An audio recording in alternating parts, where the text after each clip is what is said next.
Status baru Rudiana usai diperiksa Bareskrim atas kasus Vina Cirebon. Setelah diperiksa Mabes Polri soal kasus Vina Cirebon, Ibtu Rudiana dikabarkan memiliki status baru. Status baru ini bisa membuat kuasa hukum para terpidana sumringah. Laporan dugaan kesaksian palsu dan penyiksaan oleh Ibtu Rudiana itu dikabarkan sudah naik menjadi penyelidikan. Namun peningkatan status laporan itu langsung dibantah kuasa hukum Ibtu Rudiana. Bareskrim Polri mengumumkan status baru Ibtu Rudiana usai diperiksa Propam. Diketahui, Ibtu Rudiana sempat dikabarkan memenuhi panggilan tim khusus Kapolri Jenderal Listio Sigit Prabowo 3 malam soal kasus Vina. Kini kuasa hukum terpidana sumringah karena upaya hukumnya sudah naik tahap. Terbaru, laporan dugaan kesaksian palsu dan penyiksaan oleh Ibtu Rudiana naik menjadi penyelidikan. Bareskrim memanggil kuasa hukum pelapor, yang tidak lain adalah salah satu terpidana atas nama Hadi Saputra hari ini.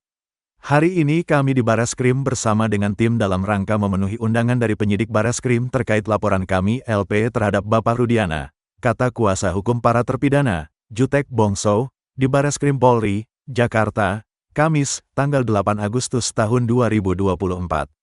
Lebih lanjut, Jutek menjelaskan, dia dan tim diperiksa sebagai kuasa hukum pelapor. Kami sebagai penasehat hukum pelapor, Hadi Saputra, dipanggil sebagai pelapor untuk Bapak Rudiana.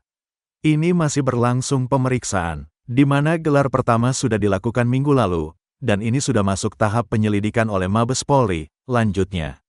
Kuasa hukum Ibtu Rudiana, Pitra Romadoni bantah status kliennya naik penyelidikan. Diketahui, Ibtu Rudiana dilaporkan terpidana kasus Vina Cirebon atas dugaan kesaksian palsu dan melakukan penyiksaan 2016 silam. Kini laporan Ibtu Rudiana disebut disampaikan kuasa hukum para terpidana dari Perhimpunan Advokat Indonesia, Peradi, naik ke penyelidikan. Menanggapi hal itu, Pitra Romadoni dengan tegas membantah status baru Ibtu Rudiana. Menurut Pitra, jika status laporan naik menjadi penyelidikan, dia sebagai terlapor harusnya mendapat surat dari Bareskrim. Namun hingga saat ini belum ada pemanggilan. Enggak ada pemanggilan sampai sejauh ini, kata Pitra saat dihubungi Tribun Jakarta, Sabtu, tanggal 10 Agustus tahun 2024. Menaikkan penyelidikan juga gak ada. Seharusnya kan kalau memang itu dinaikkan ke penyelidikan itu suratnya ditembuskan kepada kita, jelasnya. Kendati begitu, Pitra memastikan kuasa hukum terpidana kasus Vina, dalam hal ini yang melaporkan adalah Hadi Saputra, hanya asal klaim. Enggak ada, itu cuma versi-versi mereka saja, kata Pitra. Polisi aja belum ada ngomong, ditingkatkan atau apa, gak ada, pungkasnya. Kuasa hukum Rudiana sebut kesaksian dua teman Vina halu. Kuasa hukum Ibtu Rudiana, Pitra Romadoni kini menyinggung dua teman Vina Mega dan Widi terkait kesaksiannya dalam kasus Vina Cirebon. Kubu Ibtu Rudiana tegas tak mempercayai kesaksian dari dua teman Vina tersebut dan lebih percaya kesaksian Suroto. Sembari menyindir, kuasa hukum Ibtu Rudiana itu menyebut Mega dan Widi cuma halusinasi saat menceritakan detik-detik Vina ditemukan kritis lalu meninggal dunia. Alih-alih tak percaya dengan Mega dan Widi, Pitra Romadoni Nasution itu justru lebih meyakini kesaksian Suroto. Mantan mandor desa yang jadi saksi mengaku sempat mendatangi TKP ditemukannya Vina dan Eki 8 tahun lalu. Seperti diketahui, Suroto sempat bersaksi bahwa dialah yang pertama melihat kondisi jasad Eki dan Vina yang kritis di jembatan Talun sebelum pihak kepolisian datang. Karena kesaksian Suroto itulah, kasus Vina dan Eki diyakini sebagai pembunuhan, bukan kecelakaan. Waktu itu menunjukkan pukul 10 malam, saya sebagai mandor desa karena rutin keliling di wilayah Talun, saya sampai di jembatan itu di situ udah ada banyak pengguna jalan pada berhenti dan melihat korban tergeletak di situ. Saya menanyakan, ini kenapa Pak, ini kecelakaan, tidak ada yang menolong, kata Suroto dalam YouTube Kang Deddy Mulyadi Juni tahun 2024. Namun belakangan, kesaksian Suroto diragukan oleh berbagai pihak. Salah satu yang meragukan cerita Suroto adalah mantan Kabareskrim Komjen Pol Purn Susno Duaji. Susno tegas menyebut Suroto mengurai cerita bohong soal kasus Vina. Banyak saksi-saksi yang enggak jelas, berbohong, termasuk Suroto. Yang dulu saya puji-puji bagus ternyata bohong juga Suroto, ujar Susno Duaji. Yang pertama menemukan justru orang yang melapor pada Polsek kan gitu. Jadi banyak saksi ngaku-ngaku yang pertama ngaku-ngaku hebat tapi bohong juga, sambungnya. Beda dengan cerita Mega dan Widi selaras dengan keraguan Susno Duaji atas keterangan Suroto. Belakangan dua sahabat Vina, Mega dan Widi mengurai kisah mengejutkan. Bak menjawab keraguan Susno Duaji, Mega dan Widi mengungkap percakapan terakhirnya dengan mendiang Vina. Berbeda dengan Suroto, Widi justru mengaku masih berkomunikasi dengan Vina pukul 22 WIB. Padahal sebelumnya diakui Suroto, ia menemukan jasad Eki dan Vina dalam kondisi kritis di Jembatan Talun sekira pukul 22 WIB. Almarhum Vina SMS dulu, "Kamu ada di mana? Mau ikut main gak?" kata Widi. Ajakan dari Vina itu pun tak digubris oleh Widi. Widi ogah keluar malam-malam karena takut dimarahi pacarnya. Hingga akhirnya pada pukul 22.15 WIB, Widi mengaku sempat ditelepon Vina. "Vina, pas nelepon saya benar-benar seneng banget. Banyak gerombolan lagi ketawa. Terus ada suara motor," akui Widi. Cerita yang disampaikan Widi itu akhirnya terkuak kebenarannya. Tak asal bercerita, Widi ternyata punya bukti valid riwayat percakapan dengan Vina. Yakni berasal dari ekstraksi isi HP Widi. Ternyata Vina memang masih mengirimkan pesan ke Mega sekira pukul 22.14 WIB. "Mau gak, Meg? Entar dijemput sama kita," kata Vina dalam chat. Keluarga Vina tolak uang amal pemberian putra ex-Bupati Cirebon. Buntut kembali mencuatnya kasus Vina Cirebon yang tewas bersama kekasihnya, Eki, menuai banyak simpati dari berbagai pihak. Termasuk dari kalangan yang menggelar amal untuk membantu finansial keluarga Vina. Salah satunya adalah bantuan uang 30 juta hasil laga amal tarung tinju di Bali. Uang sumbangan itu merupakan hasil upaya Ramadhani Purwadisastra yang merupakan putra ex-wakil Bupati Cirebon Wahyu Ciptaningsih.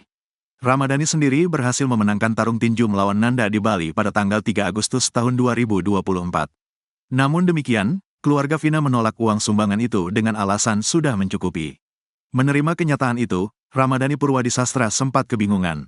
Ia pun menyerahkan uang itu ke sebuah panti asuhan di Bali. Ramadhani mengungkapkan bahwa penolakan uang sumbangan itu saat dirinya dan keluarga berkunjung ke kediaman keluarga Vina.